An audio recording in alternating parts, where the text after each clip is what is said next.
Good morning everyone, my name is Ishwar Mishra and आज हम physics की सेकंड क्लास लेक्चर स्टार्ट कर रहे हैं। आपका क्लास 9th का। लास्ट टाइम हमने क्या पढ़ा था आपको याद होगा। लास्ट टाइम हम यूनिट एंड मेजरमेंट की बात कर रहे हैं, बिल्कुल इंट्रोडक्शन की बात कर रहे थे। यूनिट एंड मेजरमेंट में हमने बात करी थी फिजिकल क्वांटिटी की। फिजिकल क्वांटिटी मैंने आपको समझा दिया था। नहीं अगर आपको समझ में आया तो एक बार लेक्चर 1 जाकर देखिए, आपको समझ में आ जाएगा फिजिकल क्वांटिटी। फिर उसके बाद होता है फिजिकल क्वांटिटी की दो टाइप्स होती हैं। पहली टाइप्स जो होती है फंडामेंटल क्वांटिटीज, वो ऑलरेडी मैं एक्सप्लेन कर चुका हूँ। 7 फंडामेंटल क्वांटिटीज हैं, वो कौन कौन सी है वो आपको लेक्चर 1 में A to Z मिल जाएगा। अब हम जब बात कर चुके हैं फंडामेंटल क्वांटिटीज की, फिजिकल क्वांटिटीज की, तो फिजिकल क्वांटिटी का सेकंड जो पार्ट होता है, जो सेकंड टाइप होता है, उसका नाम है डिराइव्ड क्वांटिटीज। अब हम समझेंगे डिराइव्ड क्वांटिटीज होती क्या है। तो जैसा कि हमने समझा था फंडामेंटल क्वांटिटीज वो क्वांटिटीज होती हैं जो किसी पर डिपेंड नहीं करती हैं, बट डिराइव्ड क्वांटिटीज वो क्वांटिटीज होती हैं जो टोटली डिपेंड करती है फंडामेंटल क्वांटिटीज पे। फॉर एग्जांपल अगर एक ही फंडामेंटल क्वांटिटीज 2 बार रिपीट हो जाए, 3 बार रिपीट हो जाए, या फिर किसी चीज को एक्सप्लेन करने के लिए हमें एक से ज्यादा चीजों की जरूरत पड़े, एक से ज्यादा फंडामेंटल क्वांटिटीज की जरूरत पड़े, उसको हम क्या बोलते हैं? Derived quantities. फॉर एग्जांपल मैं आपको छोटा सा एग्जांपल देता हूं, जैसे हो गया आपका एरिया। एरिया क्या होता है? अब आप बोलोगे सर एरिया होता है लेंथ इनटू ब्रेथ। तो लेंथ इनटू ब्रेथ एरिया होता है। तो एरिया में लेंथ भी आ रहा है और ब्रेथ भी आ रहा है। अब लेंथ और ब्रेथ को मैं 7 फिजिकल क्वांटिटीज में, फंडामेंटल क्वांटिटीज में तोड़ूं, तो 7 फंडामेंटल क्वांटिटीज में लेंथ क्या होगा? लेंथ लेंथ ही होगा। ब्रेथ भी क्या होगा? ब्रेथ भी लेंथ ही होगा। मतलब एरिया में लेंथ 2 बार रिपीट हो रहा है। लेंथ इंटू ब्रेथ, लेंथ भी लेंथ है, ब्रेथ भी लेंथ है। मींस लेंथ की पावर 2 टाइम्स। एक ही फंडामेंटल क्वांटिटीज अगर 2 बार भी रिपीट हो रही है तो भी वो डिराइव्ड क्वांटिटीज है, फंडामेंटल क्वांटिटीज नहीं है। सो एरिया क्या हो गया? एक टाइप का डिराइव्ड क्वांटिटीज हो गया। सेम चीज आप देख लीजिए वॉल्यूम में। वॉल्यूम क्या होता है? Length breadth into height. अब फंडामेंटल क्वांटिटीज में 7 फंडामेंटल क्वांटिटीज में लेंथ भी लेंथ ही है, ब्रेथ को भी हम नापने के लिए मीटर ही यूज करते हैं तो ऑब्वियसली वो भी लेंथ ही है, हाइट भी हम मीटर से ही नापते हैं इसलिए वो भी लेंथ ही है। मींस लेंथ कितना टाइम रिपीट हो रहा है? 3 टाइम्स, मतलब L की पावर 3। अब ये भी क्या हो गया? एक चीज अगर 3 बार रिपीट होती है तो this is also a derived quantities. तो volume is also derived quantities. ठीक है, तो कोई भी चीज अगर आपको एक से ज्यादा रिपीट हो रही है फंडामेंटल क्वांटिटीज, उसको हम डिराइव्ड क्वांटिटीज बोलेंगे। एक और एग्जांपल मैं बताता हूं। फॉर एग्जांपल स्पीड का एग्जांपल देख लीजिए। स्पीड, स्पीड क्या होता है? फॉर एग्जांपल स्पीड के लिए मुझे 2 चीज चाहिए, एक चाहिए डिस्टेंस और एक चाहिए टाइम। आपने पढ़ा होगा स्पीड। स्पीड क्या होता है? Distance upon time. अगर मैं सिर्फ आपको डिस्टेंस बताऊं और पूछूं स्पीड क्या है तो आप बता पाएंगे? तो आप बोलेंगे सर टाइम बताइए। अगर मैं आपको टाइम बताऊं और पूछूं स्पीड क्या है तो आप बता पाएंगे? तो आप बोलेंगे डिस्टेंस कितना है। फॉर एग्जाम्पल कि मैंने 2 बॉल को थ्रो किया। एक बॉल सामने वाली दीवार पे 10 सेकंड में हिट करती है, दूसरी सामने वाली दीवार पे 2 सेकंड में हिट करती है। जो 2 सेकंड में हिट करेगी मैं उसको क्या बोलूंगा? उसकी स्पीड ज्यादा है, बिकॉज मुझे यहां से दीवार की डिस्टेंस पता थी। जिसने जितना कम समय में हिट किया उसकी स्पीड उतनी ज्यादा। मतलब मुझे 2 चीज का पता था, एक तो डिस्टेंस का और एक टाइम का। इसीलिए ये 2 चीजों पे डिपेंड है अलग अलग, इसीलिए क्या है? ये डिराइव्ड क्वांटिटी। तो एक बार इसका मैं डेफिनेशन आपको बता देता हूं, डिराइव्ड क्वांटिटी होता क्या है। एक बार देखिए, all other physical quantities can be derived by the suitable multiple, by suitable multiple or division of different power of fundamental quantities। all other physical quantities जो derived हुई है suitable multiple से या divide से power of fundamental quantities को हम क्या बोलेंगे? derived quantities। अब एग्जांपल देखिए, एरिया। एरिया क्या है? Length into breadth. अब लेंथ भी 7 फंडामेंटल क्वांटिटीज में लेंथ लेंथ ही था, ब्रेथ भी क्या है? लेंथ ही है।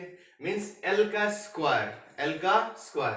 तो लेंथ की यूनिट मीटर इनटू मीटर, तो यूनिट क्या होगी? मीटर का स्क्वायर।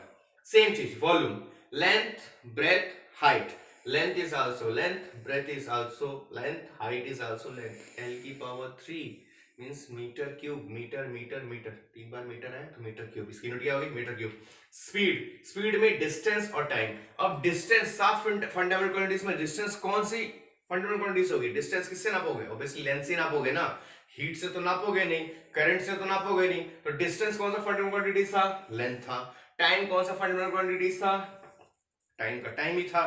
तो लेंथ अपॉन टाइम, इसको ऊपर लेके जाएंगे तो हम लिख सकते हैं एल टी पावर माइनस 1। तो लेंथ की यूनिट क्या होती है? मीटर। टाइम की यूनिट क्या होती है? सेकंड। तो स्पीड की यूनिट क्या बनी?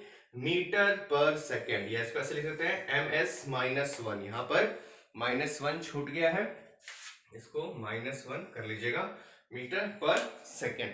तो ये थी आपकी direct quantities. Direct quantities basically कुछ नहीं है, जो अगर एक ही फिजिकल क्वांटिटीज दो एक से अलावा रिपीट हो जाए या उसको डिवाइड हो जाए तो उस चीज को हम बोलेंगे डायरेक्ट क्वांटिटीज। मतलब ये एक चीज पर डिपेंड नहीं करती है, एक से ज्यादा चीज पर डिपेंड कर रही है। फॉर एग्जाम्पल स्पीड बताने के लिए मुझे लेंथ भी बताना पड़ेगा और टाइम भी बताना पड़ेगा। तो वो फिजिकल क्वांटिटीज जो एक से ज्यादा बार रिपीट होती है या डिवाइड होती है, समझाने के लिए, एक्सप्रेस करने के लिए, उन सबको हम बोलेंगे डिराइव्ड क्वांटिटीज। तो आप प्लीज इसे नोट डाउन कर लीजिए, फिर हम आगे पढ़ रहे हैं। हाँ स्टूडेंट, तो अभी मैंने बता दिया आपको फिजिकल क्वांटिटीज हो गई हमारी, फंडामेंटल क्वांटिटीज हो गई हमारी, और डायरेक्ट क्वांटिटीज भी हो गई। तो डायरेक्ट क्वांटिटीज मैंने आपको बताया जो फंडामेंटल क्वांटिटीज पे डिपेंड करती हैं, जिनको बताने के लिए हमें एक से ज्यादा फंडामेंटल क्वांटिटीज यूज करना पड़ता है, उसको हम डायरेक्ट क्वांटिटीज बोलते हैं। Now supplementary quantities. अब सप्लीमेंट्री क्वांटिटीज क्या होती है इसके बारे में समझिए।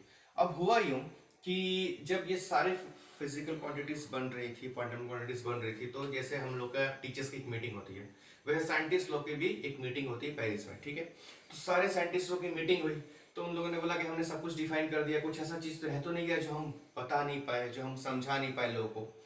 तो उसमें से किसी ने सजेशन किया कि हाँ, हम एक चीज समझा नहीं पाए, वो ये चीज है कि कोई चीज कितना एंगल चेंज कर रही है। फॉर एग्जाम्पल ये दो चीज है, ये कितना अपने आप एंगल चेंज करेगी। दिस इज सी दिस, ये भी कोई चीज है, एंगल चेंज हो रहा है। फॉर एग्जाम्पल ये दो क्वांटिटीज जो चेंज हो रही है, चेंजिंग ऑफ एंगल, या फिर कोई पेड़ किसी पे हाउस पे जाके गिर जाए तो किस इंक्लाइन पे गिरी है, वो चीज को हमने अभी मेजर नहीं किया। तो उन लोगों ने इस चीज को रिगार्डिंग लिया कि हाँ, एक चीज हमने मेजर नहीं किया, इसका नाम है प्लेन एंगल। प्लेन एंगल मतलब कोई भी प्लेन से कितना कोई एंगल बना रहा है, उस चीज को हमने मेजर नहीं किया, तो उसको इंक्लूड किया गया। फिर दूसरी चीज बोला कि अगर हम किसी एक कोन को ले लें, जैसे फॉर एग्जांपल हम एक कोन लेते हैं आइसक्रीम वाला, तो आइसक्रीम वाला कोन टाइप का कोई कोन ले ले, उसके अंदर कितना सॉलिड उसके अंदर इंसर्ट होगा, उस चीज को भी हमने इंट्रोड्यूस नहीं करवाया था। तो वो ये दो चीज थी जिसको उन लोगों ने बाद में इंट्रोड्यूस करवाया। जैसे हम लोग एग्जाम देते हैं तो जो बाद में पेपर लेते हैं उसको हम क्या बोलते हैं, सप्लीमेंट्री पेपर। या फिर कोई एग्जाम में बच्चा फेल हो गया तो दोबारा एग्जाम देता है क्लियर करने के लिए, उसको क्या बोलते हैं, सप्लीमेंट्री एग्जाम। तो ये क्योंकि बाद में इंट्रोड्यूस हुआ, इसलिए इसको हमने क्या बोला, सप्लीमेंट्री क्वांटिटीज। बिकॉज ये ऑलरेडी इंट्रोड्यूस होने के बाद, फंडामेंटल क्वांटिटीज आने के बाद कुछ चीजें बच गई थी जो हमने फंडामेंटल क्वांटिटीज में इंक्लूड नहीं की थी। ये भी, इनको भी एक्सप्लेन करने के लिए कुछ अलग किसी चीज की जरूरत नहीं पड़ती है। तो ये दो चीजें थी जो बच चुकी थी, इसलिए इनको बाद में इंट्रोड्यूस करवाया, इसलिए इनका नाम रखा गया सप्लीमेंट्री क्वांटिटीज। बस, और कोई इसका कोई वो नहीं है कि सप्लीमेंट्री क्वांटिटीज क्या होती है, ये भी फंडामेंटल क्वांटिटीज की तरह ही है, बट क्योंकि ये बाद में इंसर्ट हुई इसलिए इसका नाम उन लोगों ने दिया सप्लीमेंट्री, एडिशनल चीज। अब ये नंबर वन क्या था, प्लेन एंगल। प्लेन एंगल, इसकी यूनिट क्या होती है, रेडियन। यूनिट क्या होती है, रेडियन।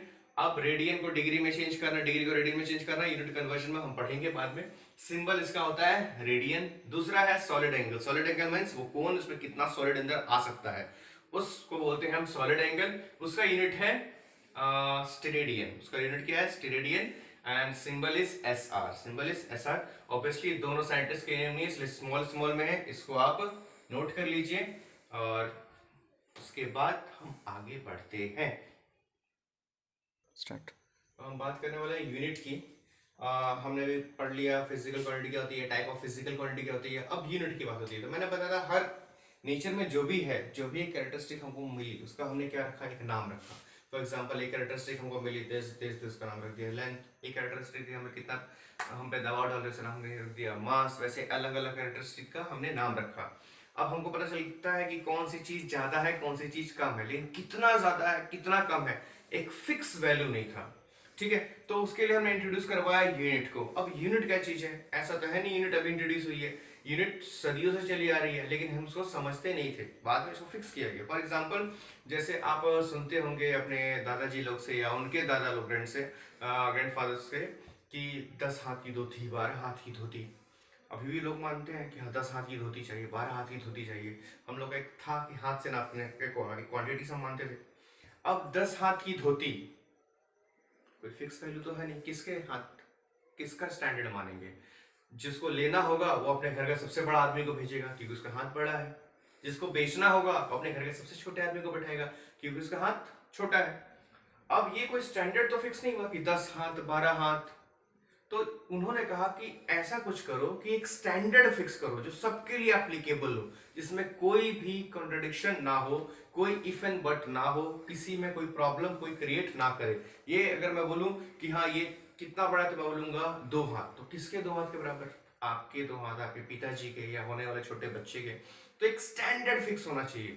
तो वो जब स्टैंडर्ड जब हमने फिक्स करना स्टार्ट किया, फॉर एग्जांपल हमने एक इतनी बड़ी क्वांटिटी ली, उसको कट किया और उसको बोल दिया आज के बाद ये 1 मीटर है, तो ये 1 मीटर एक स्टैंडर्ड हो गया। फिर इसके वजह से सैंपल निकाले गए और सब जगह भेज दिए गए सैंपल्स। तो किसी भी देश में जाएंगे तो वो इतनी क्वांटिटीज को ही 1 मीटर बोलेंगे। आपको अगर 7 मीटर कपड़ा चाहिए तो उसको लेके 7 बार फोल्ड करेगा और 7 मीटर कपड़ा कट करके दे देगा। तो वो जो स्टैंडर्ड था, जो उसको हमने फिक्स किया था, जिसमें कोई प्रॉब्लम्स नहीं थी, जो सबको एक्सेप्टेबल था, जो सबको समझ में आता था, उस स्टैंडर्ड मेजरमेंट को हमने क्या बोला? यूनिट। जिसमें कोई भी कॉन्ट्रडिक्शन ना हो, जो टाइम और प्लेस के अकॉर्डिंग चेंज ना हो। तो यूनिट हुई क्या? What is the definition of unit? एक बार देखिए, unit measurement of A quantity is a standard measurement. अगर आप सिंपल सी भाषा में बोलेंगे, वे पूछेगा भाई साहब यूनिट होता क्या है, तो सिंपल सी भाषा में unit is a standard measurement. एक स्टैंडर्ड मेजरमेंट है जो कहीं भी सब जगह एप्लीकेबल है, कहीं भी हर जगह प्लेस टू प्लेस जगह चेंज नहीं होता है। तो unit measurement is a quantity is a standard measurement. Unit measurement of a quantity is a standard measurement which is given a particular name, and its value do not change with the time, place and other physical condition. और उसकी value change नहीं होती है with time, place and और physical condition में। For example जैसे length की आपने यूनिट रख दी मीटर, मास की यूनिट रख दी किलोग्राम, तो ये 1 किलोग्राम चाहे आप यहाँ इंडिया में लो, चाहे आप अमेरिका में लो, चाहे आप पाकिस्तान में लो, 1 किलोग्राम एक स्टैंडर्ड है। ऐसा नहीं कि यहाँ का 1 किलोग्राम अलग होगा, वहां का 1 किलोग्राम अलग होगा। यहाँ पे 7 मीटर कपड़ा अलग मिलेगा और पेरिस में 7 मीटर कपड़ा अलग मिलेगा, क्योंकि एक स्टैंडर्ड मेजरमेंट है, ये सब जगह एप्लीकेबल है। अब बात आई यूनिट की, तो अभी अलग अलग देशों में अलग अलग टाइप की यूनिट्स चलती थी। तो फॉर एग्जाम्पल जैसे जैसे हम लोग का विस्तार हुआ, लोगों की कल्चर्स ग्रोथ हुई, लोग एक दूसरे से मिलना जुलना स्टार्ट हुआ, ट्रेड स्टार्ट हुए, तो यहाँ का सामान वहाँ का सामान यहाँ आना स्टार्ट हो गया। तो फॉर एग्जांपल अलग अलग देशों में अलग अलग सिस्टम चला करते थे। यूनिट के भी टाइप्स ऑफ यूनिट थे। जैसे फ्रांस में चलता था CGS system, centimetre gram second, तो लोग उसमें बात करते थे। उसके बाद आपका ब्रिटेन में चलता था FPS system, foot point second, तो लोग उससे बात करते थे।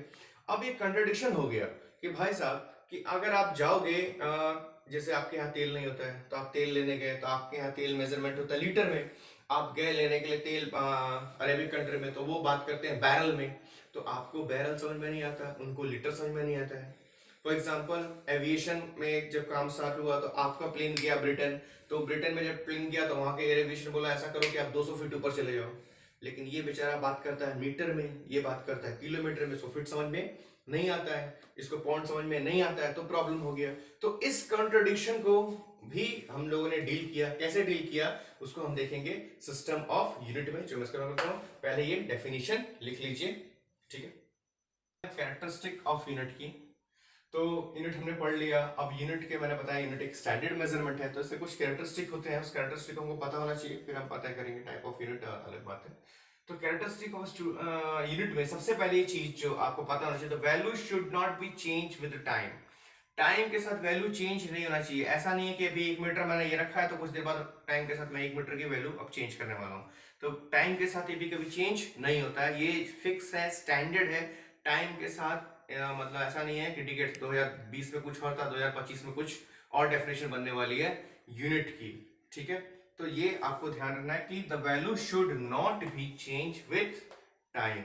दूसरा, should not get destroy with time, time के साथ खत्म भी नहीं होना चाहिए। फॉर एग्जाम्पल आपने एक स्टैंडर्ड मेजरमेंट बनाया 1 मीटर का, लकड़ी का कोई टुकड़ा बनाया, अब वो एक लकड़ी का टुकड़ा पानी में भीग के थोड़ा बड़ा हो गया या कम हो गया, तो वो क्या हुआ, खत्म नहीं होना चाहिए। वो सैंपल जो है, जो चीज है, वो प्रिस्क्राइब होना चाहिए, एकदम स्टैंडर्ड होना चाहिए, वो कभी भी चेंज नहीं होना चाहिए, डिस्ट्रॉय नहीं होना चाहिए। ये नहीं होना चाहिए कि आप कहीं गए और वहां पर उसको लेकर के, तो जैसे फॉर एग्जांपल आपके पास आपने एक खेत लिया, एक फील्ड है, और उस फील्ड की मान लीजिए लेंथ है 51 मीटर। अब आपके पास जो स्टैंडर्ड थी मेजरमेंट वो आपके पास तब था, अब वो कम हो करके छोटा हो गया, अब आपने नापा तो वो निकल रहा है 52 मीटर। तो सामने वाला बोलेगा भाई तुमने तो मेरी 1 मीटर कैप्चर कर लिया। तो वो चीज प्रॉब्लम तब आएगी जब वो डिस्ट्रॉय होने लग जाएगा। तो उस चीज को हम ऐसे मेजर करते हैं। आज कहीं भी आप स्केल लेने जाओ तो स्टैंडर्ड मेजरमेंट होता है 5 मीटर का। अगर आपको बोले ड्रॉ लाइन ऑफ 5 सेंटीमीटर, तो सीबीएसई बोर्ड के जितने बच्चे होंगे उनके पास एक स्टैंडर्ड मेजरमेंट है स्केल का, 5 सेंटीमीटर लाइन खींचेंगे, ठीक है ना। तो वो भी देखते हैं कि स्केल टूटा उटा ना हो, ब्रेकेबल नहीं हो, अच्छा स्केल लेकर के आते हैं, स्टैंडर्ड मेजरमेंट मेंटेन करते हैं। तो वही कि उसको डिस्ट्रॉय नहीं होना चाहिए। दूसरा, शुड बी वेल डिफाइंड, हर जगह उसका डेफिनेशन सुटेबल होना चाहिए, वेल डिफाइंड होना चाहिए। फॉर एग्जाम्पल कि जैसे हम बोलते हैं कि व्हाट इज 1 मीटर, तो डेफिनेशन आया कि हाँ स्पीड ऑफ लाइट इतने समय में इतना दूर तक चली, तो उसको हम बोलेंगे 1 मीटर। तो स्पीड ऑफ लाइट में से कौन सी लाइट, एक लाइट तो होती नहीं है, 7 कलर्स होते हैं। अब सब कलर की अलग अलग फ्रीक्वेंसी होती है, आपको पता है। तो कौन से कलर की लाइट, तो लोग बोलते हैं येलो कलर की लाइट। तो एक पर्टिकुलर है ना, एक वेल डिफाइंड है कि हाँ येलो कलर की लाइट विद इन सेकेंड जितनी दूरी चलेगी उसको हम क्या बोलेंगे, 1 मीटर। ऐसा कोई है तो वो हर जगह डेफिनेशन एकदम क्रिस्टल क्लियर होनी चाहिए, कहीं भी ऐसा चेंज नहीं होना चाहिए। फॉर एग्जाम्पल नेक्स्ट देखिए, must be reproduce when ever needed, कि हमेशा जब भी हमको चाहिए हुआ तब हम उसको रिप्रोड्यूस कर सकते हैं। अब रिप्रोड्यूस कर सकते हैं, फॉर एग्जाम्पल आपको पता है कि एक टेम्परेचर है, जिस टेम्परेचर पे क्या होता है, वाटर फ्रीज हो जाता है, उसको हम बोलते हैं 0 डिग्री। एक टेम्परेचर है जहाँ पर वाटर बॉयल हो जाता है, उसको हम बोलते हैं 100 डिग्री। तो एक हमको पता है फ्रीजिंग पॉइंट है और एक पॉइंट हमको पता है बॉइलिंग पॉइंट है, उसको हमने 100 पार्ट में तोड़ दिया तो वो हमको क्या मिल गया, पर डिग्री, 1 डिग्री, 2 डिग्री, 3 डिग्री, एक मेजरमेंट मिल गया। उसको हम बार बार प्रोड्यूस कर सकते हैं। या एक हमने सैंपल साइज ले रखा है, सैंपल साइज जैसे 1 मीटर, मैंने बोला ये इतने बड़े टुकड़े को 1 मीटर बोलते हैं। अब एक सैंपल साइज है, इस सैंपल साइज के हजारों सैंपल साइज मैंने बना दिया और अलग अलग स्टेट में डिस्ट्रीब्यूट करवा दिया, ठीक है। उन स्टेटों ने अपने स्टेट में लाखों डिस्ट्रीब्यूट करा दिए। तो इस तरह के एक सैंपल साइज को लेके बार बार रिप्रोड्यूस कर सके उस टाइप का होना चाहिए। Last, should be proper size, not too big not too short. ये जो आपने स्टैंडर्ड माना है ये एकदम क्या होना चाहिए, ना तो ज्यादा बड़ा होना चाहिए और ना ज्यादा छोटा होना चाहिए। फॉर एग्जाम्पल अगर मैं सब्जी लेने जाता हूं तो मुझे पता है सब्जी मैं किलो में लूंगा, 2 किलो, 3 किलो, तो उसके बाद स्टैंडर्ड मेजरमेंट क्या होता है, 1 किलो का होता है मेजरमेंट। लेकिन अगर मैं लेने जाऊंगा, मुझे कंस्ट्रक्शन का काम करना है और मुझको चाहिए पत्थर, कंक्रीट, जो कंक्रीट हम लेकर आते हैं वो, तो कंक्रीट जो हम लेकर आते हैं वो हम कैसे लेकर आते हैं, 1 टन, 2 टन, 5 टन ऐसे लेकर आते हैं। तो उसका स्टैंडर्ड मेजरमेंट अलग है। तो उसके लोग क्या करते हैं कि एक ट्रक लिया, ट्रक पे कितना, उनको पता है कि इस ट्रक में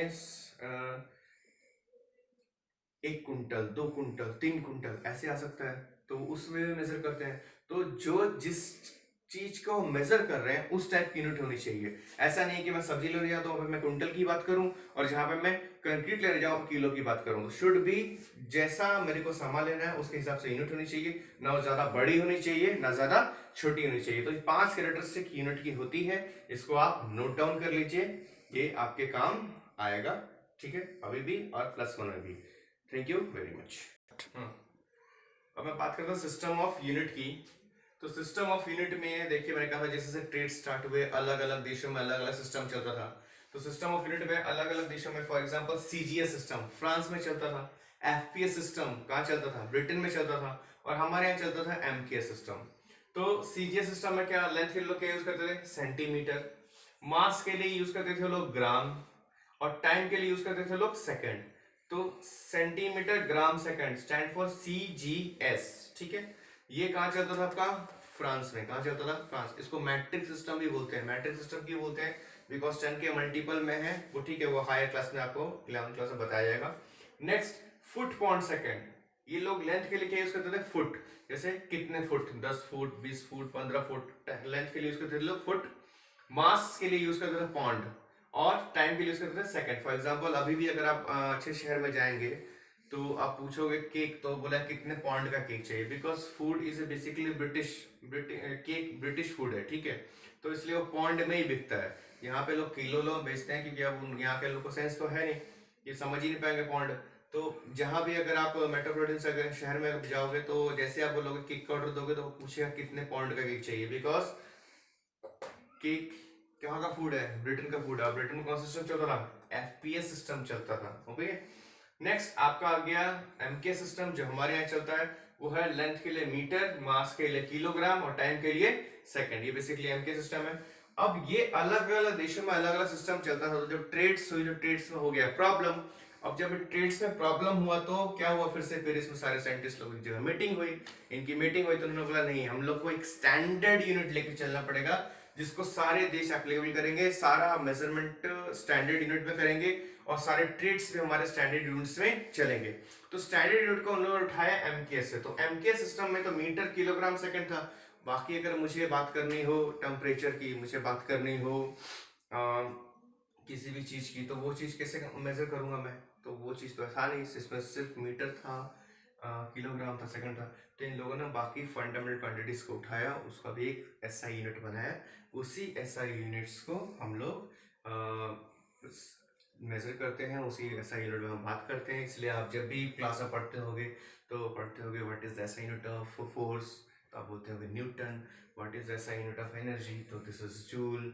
ठीक है, तो अलग अलग जैसे सीजीएस में भी होता है तो अर्ग वगैरह आप बात करते हो, तो लेकिन बेसिकली हम बात एसआई यूनिट की ही करते हैं बिकॉज सिस्टम। अब इस एसआई यूनिट होती क्या है, उसे एक छोटा सा मैं डेफिनेशन लिखा देता हूँ, बस आपको समझने के लिए इतना है कि वो स्टैंडर्ड इंटरनेशनल यूनिट है जो हम लोगों ने एक्सेप्ट किया हुआ है वर्ल्ड वाइडली, और हम उसी में सब जगह डील करते हैं ताकि कोई भी कॉन्फ्लिक्ट ना हो, कोई भी मिसअंडरस्टैंडिंग क्रिएट ना हो। ठीक है, अब देखिए हम एसआई यूनिट की बात करते हैं। तो एसआई यूनिट मैंने बोला था, एसआई यूनिट एक स्टैंडर्ड इंटरनेशनल यूनिट है जिसको हमने एक्सेप्ट किया था बाकी सब मेजरमेंट के लिए। अब बेसिकली लिया क्या गया था, इसको एमके सिस्टम से लिया गया था। तो इसका डेफिनेशन एक बार देख लीजिए, it is an extended form of MK system. It include 4 more fundamental quantities, 4 more fundamental quantities को उसको हमने इंक्लूड किया बेसिक 3 यूनिट्स के अलावा। बेसिक 3 यूनिट कौन कौन सी थी, मीटर, किलोग्राम, सेकेंड। तो ऐसा यूनिट में हमने बात की थी, it is an extended form of MK system. It include 4 more fundamental quantities, 4 more fundamental quantities हमने इसमें इंक्लूड करा है। Additional 3 basic unit, basic unit कौन सी थी एमके सिस्टम की, मीटर, किलोग्राम, सेकंड। इसके अलावा 4 हमने फंडामेंटल क्वांटिटीज ली है which represent the fundamental quantities in electricity. पहला इलेक्ट्रिसिटी, दूसरा हमने लिया मैग्नेटिज्म, तीसरा लिया हीट एंड लाइट। ये हमने 4 चीज और इंक्लूड किया है एसआई यूनिट में। ठीक है, तो ये हो गया आपका एसआई यूनिट का डेफिनेशन। एसआई यूनिट हमने क्यों लिया, because it is used for the trades and different thing, सब जगह एक्सेप्टेबल हो। ये एसआई यूनिट हो गया। अब इसका बचता है आपका डायमेंशन। तो डायमेंशन में अभी आपका नहीं लूंगा, डायमेंशन एकदम लास्ट में मैं लेने वाला हूँ, बिकॉज क्योंकि अगर डायमेंशन में अगर आपको लूंगा तो बहुत सी डायमेंशन क्वांटिटी, फॉर एग्जांपल मुझे एक्सीलरेशन का डायमेंशन लिखूंगा तो एक्सीलरेशन मुझे पढ़ाना पड़ेगा, एक्सीलरेशन होता क्या है। अगर मैं आपको लिखाऊंगा डेंसिटी, तो डेंसिटी मुझे समझाना पड़ेगा डेंसिटी का कहाँ से है डायमेंशन। तो बहुत सारी चीजें हैं जो आपको अभी अपने पढ़ाई नहीं है, तो उसका मैं डायमेंशंस लिखाना स्टार्ट कर दूं तो आपको बहुत सारा प्रॉब्लम्स आ जाएगा अंडरस्टैंडिंग में। तो ये चैप्टर जब हम खत्म कर लेंगे तो उसका डायमेंशंस का मैं कुछ आपको एक लेक्चर लूंगा। डायमेंशन बहुत जरूरी है because by the help of dimension formula, dimension से आप यूनिट आपको रटने की जरूरत नहीं पड़ेगी, आप इजिली। और डायमेंशन निकलता है कैसे, वो 7 फंडामेंटल क्वांटिटी से। तो 7 फंडामेंटल क्वांटिटीज जो मैंने आपको बोला था बहुत काम आएगी। क्यों काम आएगी, क्योंकि जब तक डायमेंशन नहीं समझ में पड़िएगा उसका भी यूज पता आपको नहीं चलेगा। तो बेसिकली 7 फंडामेंटल क्वांटिटीज का यूज आएगा डायमेंशंस में। डायमेंशन हम पूरा इस जब फर्स्ट चैप्टर में रेस्ट, मोशन, डिस्प्लेसमेंट, ये से इनर्शिया वगैरह, सॉरी इनर्शिया बोल रहा हूँ, रेस्ट, डिस्प्लेसमेंट सब पढ़ा दूंगा। आपको स्पीड पढ़ा दूंगा, वेलोसिटी पढ़ा दूंगा, एक्सेलरेशन पढ़ा दूंगा, फिर आपको एक्सेलरेशन टाइम ग्राफ पढ़ा दूंगा। सब कुछ पढ़ा करके फिर तब आपको थोड़ा बहुत आइडिया लग जाएगा फिजिक्स का।